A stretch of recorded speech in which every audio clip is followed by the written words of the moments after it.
Well, good evening and welcome to Tucker Carlson tonight. Our government has all been shut down for the better part of a year here in D.C. You should see it. Total dysfunction. And all over allegations that Vladimir Putin somehow hacked our democracy on behalf of Donald Trump. Yet after all this time, the only actual crime that has surfaced during the course of this scandal appear to have been committed not by the president, but by his opponents, who have leaked reams of classified material in order to hurt him. That's a felony, by the way, and it's happened a lot, some weeks almost every day. The latest example comes from the National Security Agency, the NSA. A 25-year-old contractor with the name Reality Winner, supposedly her real name, is accused of leaking classified surveillance of Russian hackers. Now, the document suggests an effort to penetrate U.S. election software, though not to change vote totals. Not that details matter in this case. The whole thing just sounds sinister. And that, of course, was the point of the leak, to add to the perception that Trump is somehow a foreign agent. Now, Reality Winner seems like the kind of person who might want to make that point. Take a look at her Twitter account. It contains an almost constant stream of attacks on the president she works for, or did until today. In February, she protested Trump's travel ban on Twitter by declaring that, quote, the most dangerous entry to this country was the orange fascist we let into the White House. She later tweeted that Kanye West, quote, you should make a shirt that says being white is terrorism. She retweeted Kurt Eichenwald, remember him? His tweet demanding a redo of the election and suggesting that Trump had KKK sympathies. Quote, why burn a flag Donald Trump thinks crosses burn much better? Now, this is obviously an intemperate political activist. How did she get a security clearance? We could ask the same question about a lot of people working in government right now, especially in our vast and unelected intelligence bureaucracy. Many of them hate the president. Now, that's happened before in other administrations. People just disagree with the new guy. And when that does happen, those with integrity resign their jobs, and they speak their minds in public, maybe even run for office themselves. That's how a healthy democracy operates and has for a long time, but no longer. Unwilling to give up cushy government gigs in the name of principle, they have taken the cowardly route, one that's destroying not just the administration, but making the government impossible to run. Now, for the record, not all leaks are bad, even those that hurt politicians we might support or you might support. The public does have a right to know a lot more than it does. Trust us. But these specific leaks aren't designed to help, and they're not helping. They're not attempts by whistleblowers to alert the public to secret crimes. They haven't exposed a single illegal act. They're not about transparency. They are propaganda. They're selectively released to serve a political agenda, a specific one. The permanent political class in Washington hates the democratically elected president. That's what this is about, and it's making the country impossible to govern. Because even government officials need some level of privacy or they can't do their jobs. They can't think clearly. They can't speak honestly. They can't trust that their plans will remain veiled for a time, because they need to. Everybody knows this, and that's why normal people don't publish their emails online for everyone else to read, though at this rate, they may be published anyway, including yours. We're joined now by Brian Dean Wright. He's a former CIA officer, and Crystal Ball, a former congressional candidate and a senior fellow at the New Leaders Council. So, Brian, you worked over there, and it seems like a lot of these leaks are coming from government employees in the intel community, and they seem reckless. Is that perception right? There's no doubt about that. Yeah, look, we have been warning about this, those of us who have served and are seeing these leaks over the past 6 months increase in volume and severity. The challenge that we face in the intel community is this.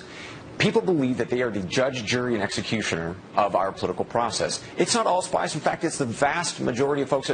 They're not doing this. They're doing their good work. But there are these people, and they need to be properly vetted. In this case, it just wasn't done.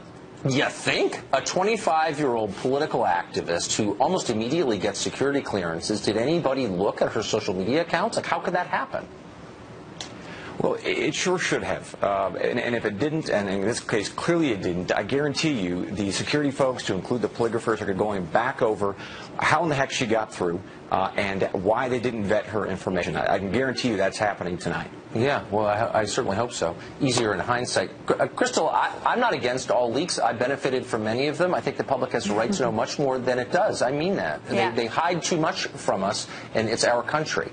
But these leaks are not designed to inform the public. They're designed to topple the administration, and they paint a picture that is not complete. It's selective, and I think it's misleading and inaccurate. what's the point of them other than to hurt the guy in charge? Well, I don't think that's a fair characterization at all. I mean, there's been a concern for a long time, especially up until the point that Bob Mueller was appointed as special counsel.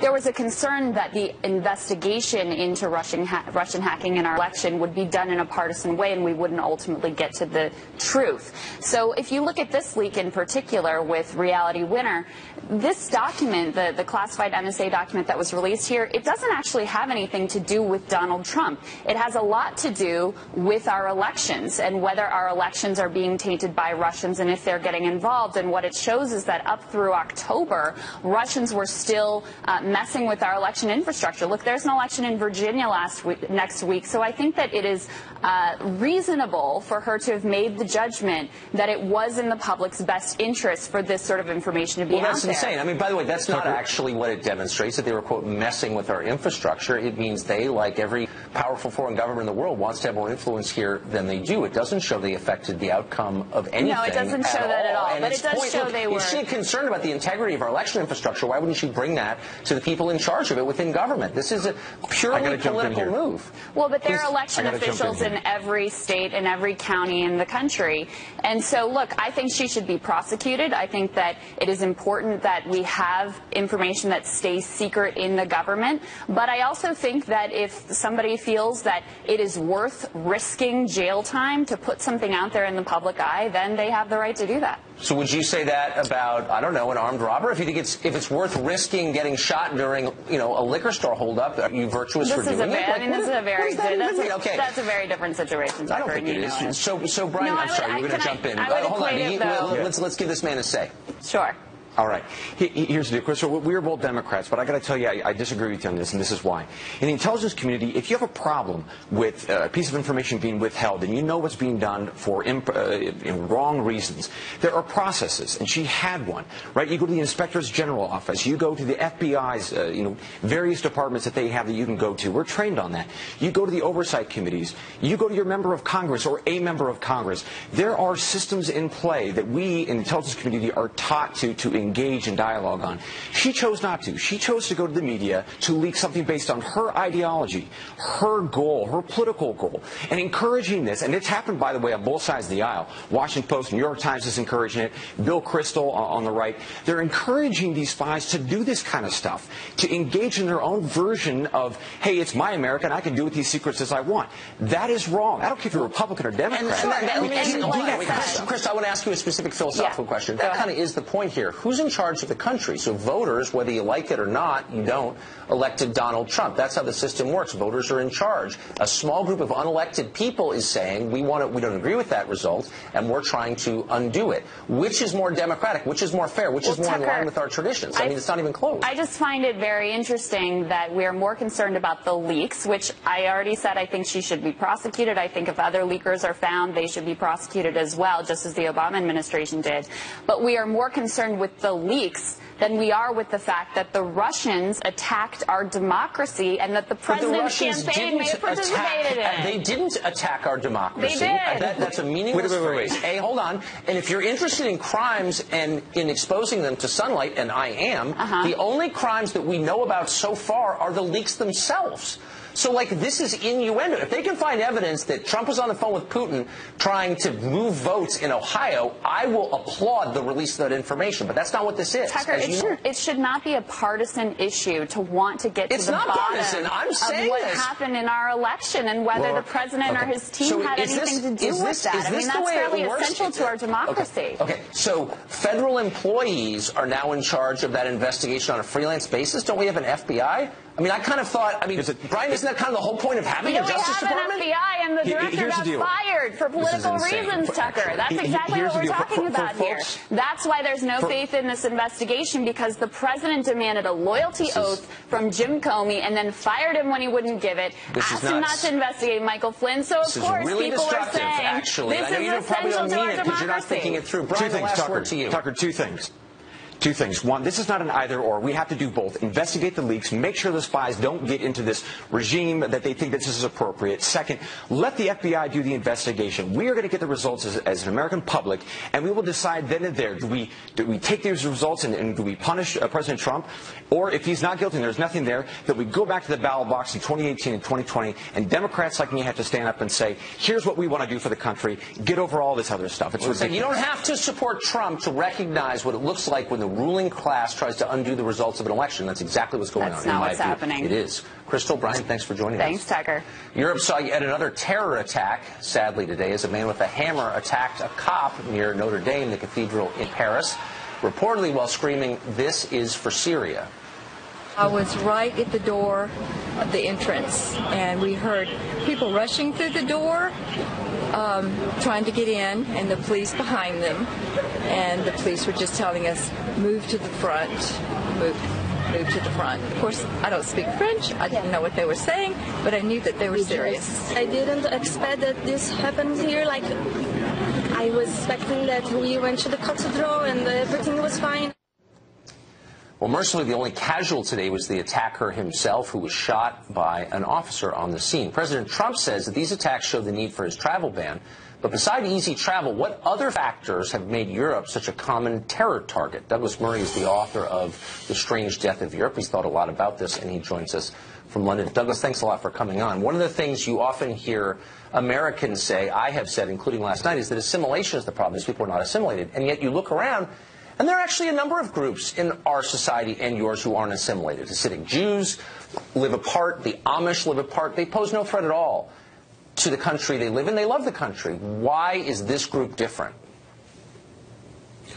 Well, that's the key question, the one that people in Europe, across my entire continent, that I'm sitting in, are thinking about and mulling about at the moment. The political response is to tweak bits of anti-terrorism legislation. The British Prime Minister tonight has announced that she will even perhaps take Britain out of some of the human rights jurisdictions that we're under. And this is the sort of thing that all the politicians do across Europe. Another terrorist attack occurs, and they have tweaks, effectively. But all the time, the public are wondering about these very deep problems underlying it, which include the one you just asked. What is it about people from these Muslim communities across Europe that mean that, you know, on an average Saturday night in London, just down the road from where I am, 3 young men of Pakistani, Moroccan, Libyan origin would end up stabbing repeatedly at young people while shouting, "This is for Allah." The truth is that it is obvious in one way. I mean, they are inspired by a version of Islam, a very violent and the worst possible version of Islam. But you know, our politicians are really stuck on this because they, through immigration rules they've had for decades, they brought this problem into Europe.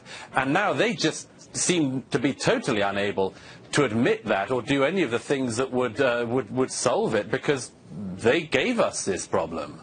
And against all evidence, they lie about the motive. So if you want to know why someone's doing something, Yes. the first step is to ask him why you're doing this. I want to put up on the screen quotes from an Islamist magazine. These were printed directly after the Orlando nightclub attack here in the United States, and they say it really clearly. We hate you first and foremost because you are disbelievers. That's about as clear as it could possibly be. Then they go on to point 2, which is we hate you because your secular liberal societies permit the very things Allah has prohibited while banning many of the things he has permitted. Your secular liberalism has led you to tolerate and even support gay rights, alcohol, drugs, fornication, gambling, and usury. They're widespread. You encourage people to mock those who denounce these filthy sins and vices. We could go on. But look, the point is they're saying this is a religious war. Why don't we believe them?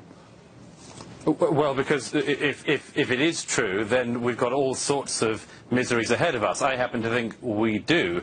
But, you know, in the meantime, we're in this transition phase in Europe. You know, I just came from a public debate I was doing in Westminster tonight, and, you know, the people are still, although things are moving, they are still in that sphere where it's, you know, they're saying, you know, what has our foreign policy done that might have caused this? Or, you know, if a guy comes from Pakistan, as one of the attackers on Saturday night did, I don't think much of our country's Pakistani foreign policy could be blamed on this. You know, people are sort of almost reaching out to find any reason other than the one that's staring them in the face. Because, as I say, again, there's this issue. It came up in Manchester 2 weeks ago. I mean, people try to say, what's our foreign policy problems that have caused this? Again, nothing that means you'd blow up 22 people at an Ariana Grande concert in Manchester Arena on a Monday night. That's exactly right. But the person who did that, by the way, his parents came to this country from Libya. They got asylum, and then their kid, at the age of 22, blew up 22 people, one for each year of life that this country had given him. And those are the questions that our politicians are just totally incapable, for the time being, of addressing. And so we have this terrible and growing vacuum. I want to go back quickly to something you just said, because I thought it was provocative. You said, if the obvious is true, if what they say about their own motives turns out to be true, it spells a tough time ahead. What does that mean exactly? Well, let me give you a quick example. I mean, we all know that it's a tiny number of actual people from the Muslim communities who are going to carry out a terrorist attack. But 2 polls last year, one in April last year and one in December, by very reputable organisations, showed that in one poll a half and in the other 2/3 of British Muslims said they would not go to the police if somebody they knew was involved in ISIS-like groups. Now, the rest of us in Britain would go at the drop of a hat if somebody we knew of any background or orientation was involved in extremism. But that's what we're now facing. It's this question of, well, if they wouldn't even try to stop an attack like Saturday if they heard about them, where is the loyalty? What are they doing? What are they thinking? The truth is that a lot of those people, they want to defend the faith and protect their faith as they see it, more than they want to show, as it were, the loyalty that should be demanded by a nation of its subjects. Douglas, and as I say, we're still at the point where people don't want to demand that. No, because it's too scary. I'm buying your book right after this. Douglas, thank you for joining us. That was really interesting. Good to be with you. Jared Kushner is the latest target of leaks by unnamed sources hoping to bring down the Trump administration. Brit Hume says the entire story is a joke. We're here to explain why. Also, celebs coming to the defense of Kathy Griffin. Someone has to. We'll show you what they said just ahead. Time for a night's reality check. Thanks to recent leaks by the single most powerful group in Washington, a collection of people we call unnamed sources, Jared Kushner has become the latest figure in the Trump administration accused of being a Russian collaborator. Jared Kushner and Russia's ambassador to Washington discussed the possibility of setting up a secret and secure communications channel between Trump's transition team and the Kremlin. This idea of a back channel that some people say, frankly, is un-American. Jared Kushner, he's going to remain, he's going to keep his head down as he does, but this raises more questions about him, and they don't know how to answer them. Jared's actually become much more famous than me. I'm a little bit upset about that. Well, it's just un-American. Fox senior political analyst Brit Hume tells us this story actually, to borrow a phrase from Hillary Clinton, may be a nothing burger. He joins us in the studio tonight.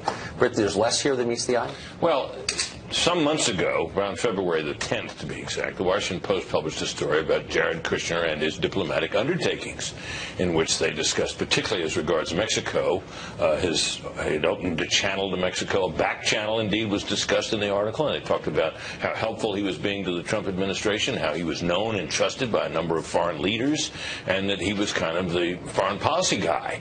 In the story, it was all very favorable to Kushner. So later on we find out in this subsequent story that, yes, indeed, the activities extended, although they never made mention of the earlier favorable story in the Washington Post, that he had discussed with the Russian ambassador, who is very much, it should be noted, a man about town, who has consultations and conversations with officials at many levels, and the Washington ambassador in Washington, for as long as I can remember, has always been very much a well-known man about town that everybody saw, and he wasn't considered, and he is what he is. He's basically a diplomat. Now, he may be also feeding everything he can back to Moscow. No one would doubt that for a moment. But he's never really been thought of as a major foreign agent because he's right out there in the open. Right. So discussions with him would seem to me to be pretty much regular business. So there was apparently a conversation about the need to establish some kind of a back channel, which never came to pass. So basically what we're having here is a discussion with some surprise, a story acting surprised and perhaps shocked about something that Jared Kushner had been doing with other leaders and which he didn't do with Russia. And that's the sum and substance of it. And you hear for John King, who's a good reporter, to say it's almost un-American, seems to me to be bizarre. Back channels have been used diplomatically going back forever. Go back to the days of Henry Kissinger and the setting up of the opening to China and all that. There are all kinds of back channel communications. It's not at all uncommon. It's certainly not uncommon for White Houses, which sometimes want to work around the diplomats in the State Department. And who would mind that there were some channels that could be thought leak-proof in this environment? Well, that's the un-American part of it, is that apparently Jared Kushner was so worried about our government's own intel agencies leaking the content of his conversation, he sought a separate means. Those intel agencies took that conversation, spied on them talking, and leaked the contents. Well, so it turned, apparently so. But what I guess what bothers me is it's all implication. If you're going to leak something about somebody, tell us what the crime is. Tell us what they did. Be explicit. This is all, you met with this person. It's McCarthyite. You know, Tucker, we may have discussed this before, but if you and I sat down and tried to design someone who would be absolutely detested by the nation's news media, we could not do better than Donald Trump. He's everything news media people don't like. He's rich. He's brash. He's inexperienced. He's, at least in terms of the agenda that he's adopted, he's pretty conservative. He's all of these things. And I think that, you know, the stuff that he does and says, particularly the things he says, make him a pretty target-rich environment. If reporters want to resist this man with honest reporting, they don't need to go into this kind of stuff. They just ought to report what he says and does. It just seems to me the effects of this story in particular, which is why I'm so focused on it, are potentially much bigger than your average political story. Russia is a real country with a lot of nuclear weapons and a major player in a lot of world events. And so to distort our foreign policy in the service of a political aim like hurting Trump seems really reckless to me. Well, look, it's certainly true that Russia's a nation we need to do a lot of business with. Yeah. There's no doubt about that. And it would be nice if we could have improved relations with Russia. Vladimir Putin does not make that easy. And, you know, the Russians clearly attempted to meddle in the election. I suspect they've tried to meddle in many an election before this, and will try again. It's the kind of thing the Russians do. Whether it was decisive in any sense in this election is very much an open question, and the evidence of that is extremely thin, it seems to me. At the same time, I think, you know, you would not want it to be the case that we'd cooked up ahead of time a plan to go soft on Russia. You know, we might have, as if to say, we'll have more flexibility after the election. Wouldn't that have been a terrible thing to say? I can't imagine anybody about to take office saying a thing like that. On an open mic. Britt, thanks a million for that. You bet, Tucker. Well, a chapter of Black Lives Matter held a party for Memorial Day. You might not have been invited if you weren't black. Only black attendees were allowed. What's the reasoning behind that? We'll ask one of the supporters of the group next. Black Lives Matter! Black people, please respect the space and do not come. Lisa Durden is a political commentator and Black Lives Matter supporter. She joins us tonight. Lisa, thanks for coming on. Thank you. Good to see you again. You're doing well. Thank you. I was confused by this because I thought the whole point of Black Lives Matter, one of the points would be to speak out against singling people out on the basis of their race and punishing them for that. Because you can't control what your race is, and yet they seem to be doing that. Explain that to me. What I say to that is boo, hoo, hoo.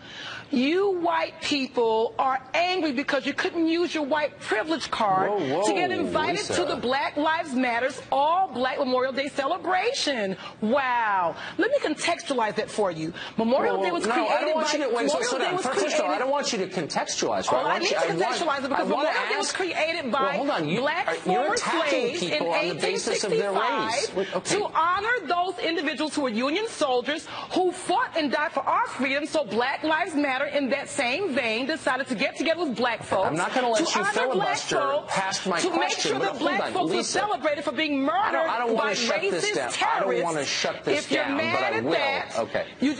I'm not mad at that. I'm not mad at that. I just have a really simple question for you. If you don't like people excluding others on the basis of their race, and in society we agree that that's bad. I agree it's bad, you agree it's bad.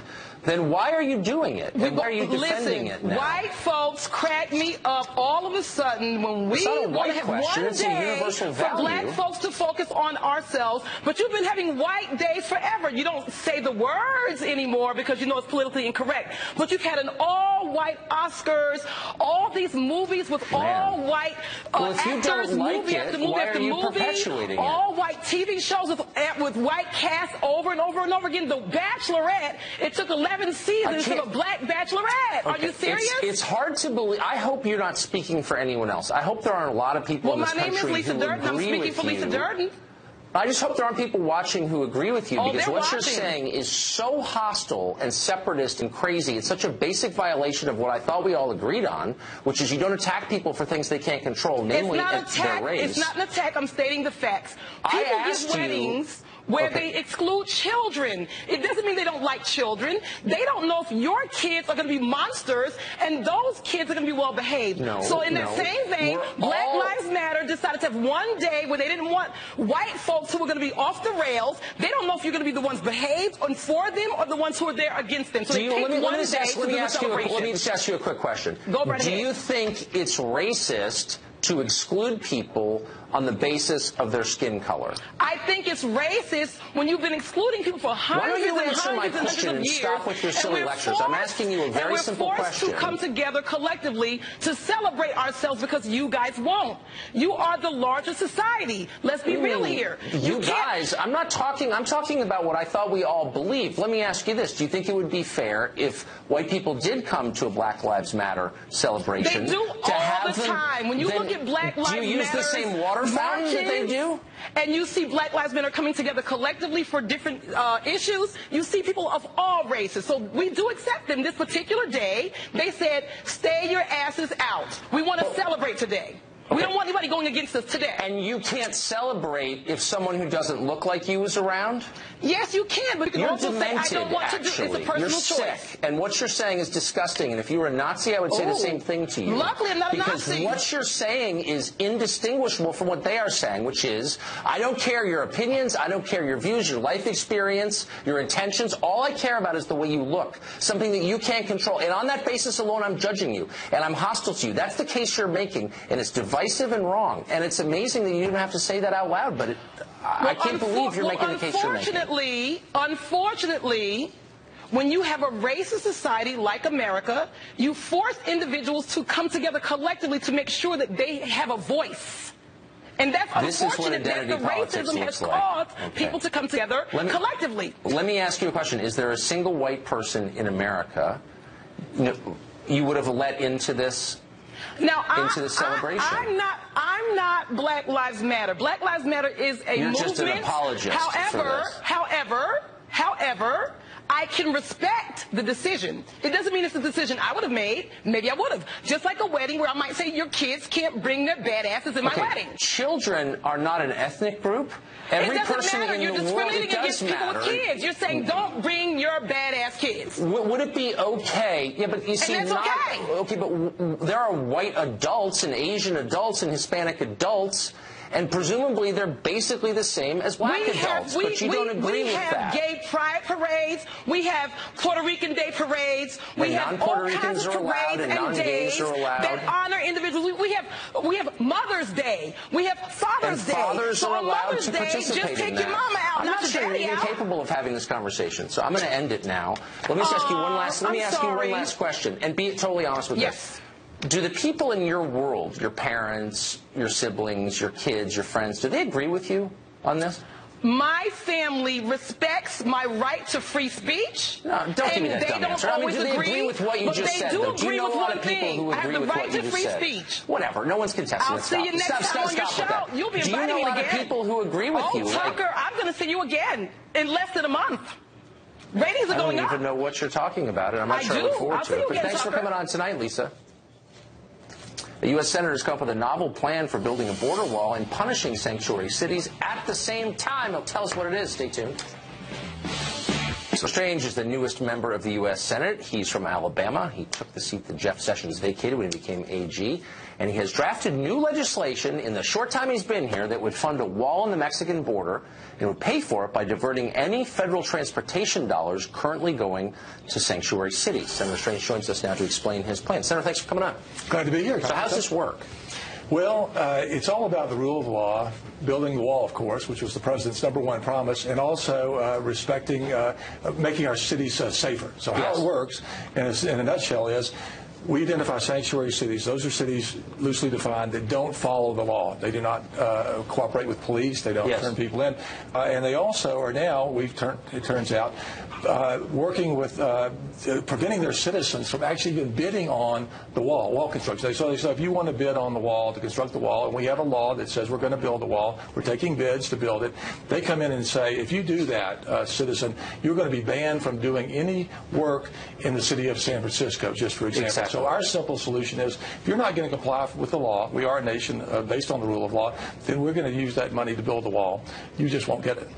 That's a lot. I mean, transportation funding for a state like California is enormous, federal funding. So, do you think that the Senate would actually back something like that? Well, the senators I've talked to, and I have support from my colleagues from Georgia, Wisconsin, we're building support for it, is that they can't believe in the United States this is actually going on. We're a nation of laws, Tucker, as you well know. And here we have cities saying, look, we just don't agree with the wall, so we're not only going to express our First Amendment rights, we're actually going to penalize citizens who are just trying to make a living. There are bids out to build the wall. I live in San Francisco. I bid, my company bids to pave a parking lot along the wall, do something that contributes to that. I'm going to be paid by the federal government under the Secure Fences Law, a law that was passed in 2006 with the support, if you can believe it, of Barack Obama and Hillary Clinton and others, a common sense solution. We don't agree with that policy. We're not going to enforce the law. And I just don't think it makes any sense for United States taxpayers to turn around and give those jurisdictions money when they're refusing to cooperate and actually going forward and punishing their own citizens for trying to make a living, frankly, but also build a wall which the American people want and need. And which they voted for, the representatives did. So here's what I don't understand. We've had 2 times in American history mass resistance to federal law. Once wound up with the Civil War, the other wound up with tanks in various cities around the South, the Civil Rights Movement. Right. You're seeing something similar brewing right now, where elected officials, I'm ignoring federal law. Right. Where does this wind up? Where is this going? Well, that's the crux of the matter. Where does it end? And we already know in immigration law, that's one of the things we can all agree on that's a federal responsibility. Yes. The federal government decides what our immigration policy is, what our naturalization policy is. We don't have every city, town, village, and state determining what the qualifications are to live here, what our borders are going to look like. That is a national debate that we're having. So it really goes back, Tucker, to the rule of law. Are we going to be a nation of laws or not? And it's not only a principled matter, it's a matter of public safety. The people that are crossing the border and people are ignoring the wall and ignoring building it are making their cities less safe. But what about your colleagues in the Senate or across the way in the House? They're elected officials. You'd think they would stand up for federal prerogatives and the rule of law, and they're not. And they're not. It's hard to believe. Part of it is a continuation of the war on Trump, if I can use that term. He won. He's done something extraordinary. He said, I'm going to actually fulfill the promise that I made. There's an existing law, a secure border law. We're going to fund it. We're going to build the wall. We're not only going to do that, we're going to, thanks to the great work of Jeff Sessions, we're going to enforce our laws. Yeah. What if just a simple solution to the immigration problem, for starters, is to enforce the existing laws on the books? They've said they're going to do that. That sounds like a novel thought. No, it does. And you know what's happened? Because they've just said that, and they're actually doing it. But they've made it clear, and that message doesn't just go to the border. It goes south of the border. It goes all throughout Central America. We're going to enforce the laws on the books in the United States. Illegal border crossings are down almost 40% in this country just since President Trump has taken It's not hard. Well, you're already improving our city. Been here like 20 minutes. Thank you, Senator. I appreciate Thank you, Tucker, very much. Kathy Griffin's still running around America. Now, other, much more talented Hollywood figures appear to be coming to her defense. Our panel will discuss what Jerry Seinfeld and others had to say about her. That's next. Stay tuned.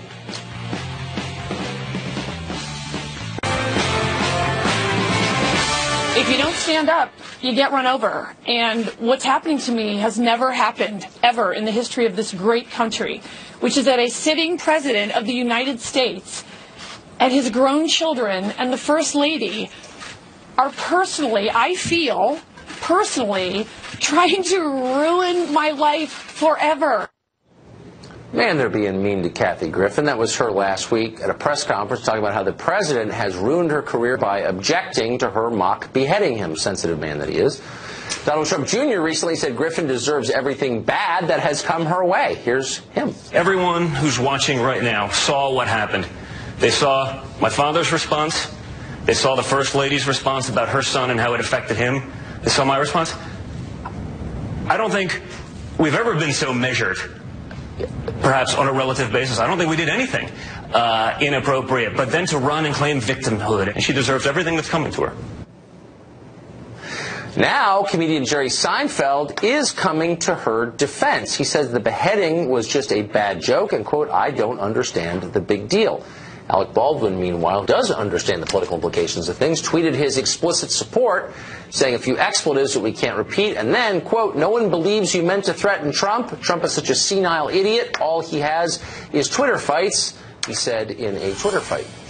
Ashley Pratt is the U.S. News World Report contributor. Lisa Booth, the Washington Examiner columnist. We're happy to have them both on the set with us tonight. Hello. Holy smokes. Lisa Booth, Jerry Seinfeld seems like kind of a moderate, sensible character. Why is he coming to the defense of a talentless person like Kathy Griffin? Well, she has the audacity to try to claim that she's the victim, which is just utterly ridiculous here. There's this little thing called personal responsibility, Tucker, that a lot of people seem to be forgetting about these days. If you take a photo with a stated reason to try to, for the shock value purpose, don't be shocked that people are shocked by the photo, right? So she's the one that created this mess by holding up the photo in the first place. And I don't blame companies like CNN or these venues that she was supposed to speak at and her Squatty Potty, which this is probably the most news that they've ever gotten, so it's probably actually a good thing for them. But so don't be shocked that they want to disassociate their brand with you.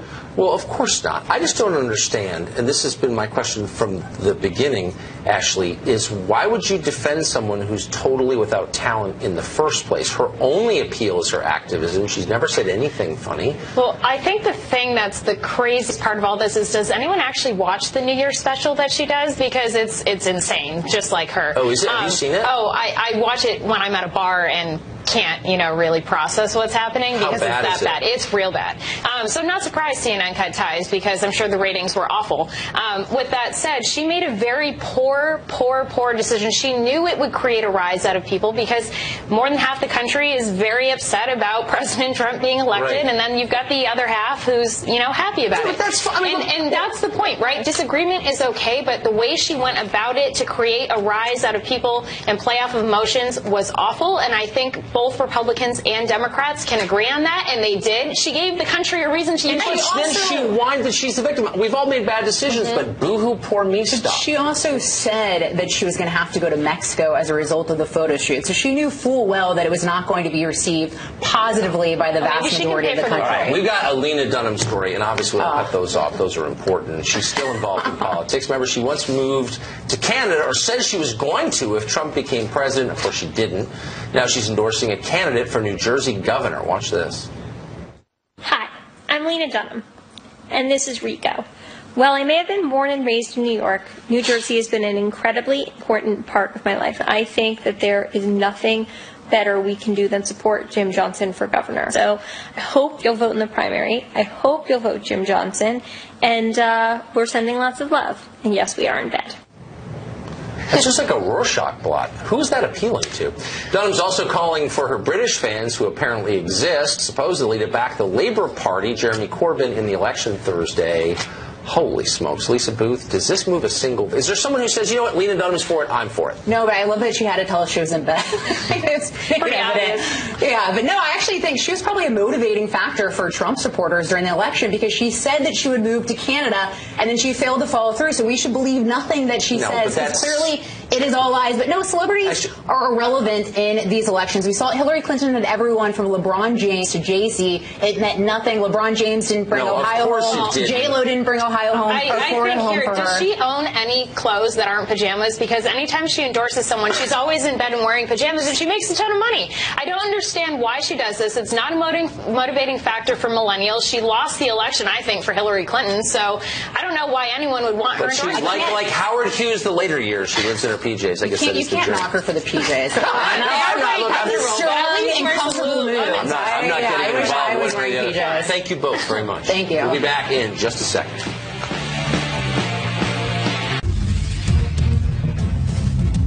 Times reporter, apparently we checked, and it highlights in an approving manner how many schools, including Harvard and Columbia, are celebrating their diverse communities by cutting them into homogenous little blocks for special ceremonies that other groups are not allowed to participate in.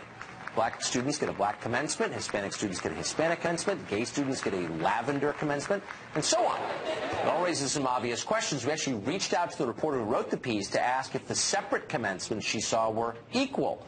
She didn't seem to get the question. Maybe they don't teach Brown versus Board in college anymore. It's hard to imagine the times of 60 years ago, though, running a piece entitled, I don't know, Topeka celebrates diversity with separate schools, or Alabama celebrates diversity by separating people on the bus. Liberals have changed, obviously. They used to consider segregation bad. That was a bedrock theme. It still is for us here. You may remember a decades-long civil rights movement specifically dedicated to stamping out segregation in schools, the military, restaurants, hotels, private clubs, everywhere. Liberals led that, to their credit. Now they're back to cheerleading for separate graduations, white person-free safe spaces, and other forms of racial segregation. One of our guests just made that case. Orville Faubus would approve. Don't call it progressive, though, because it's not progress. That's it for us tonight. Tune in every night at 8. We'll be back. The 5 is next.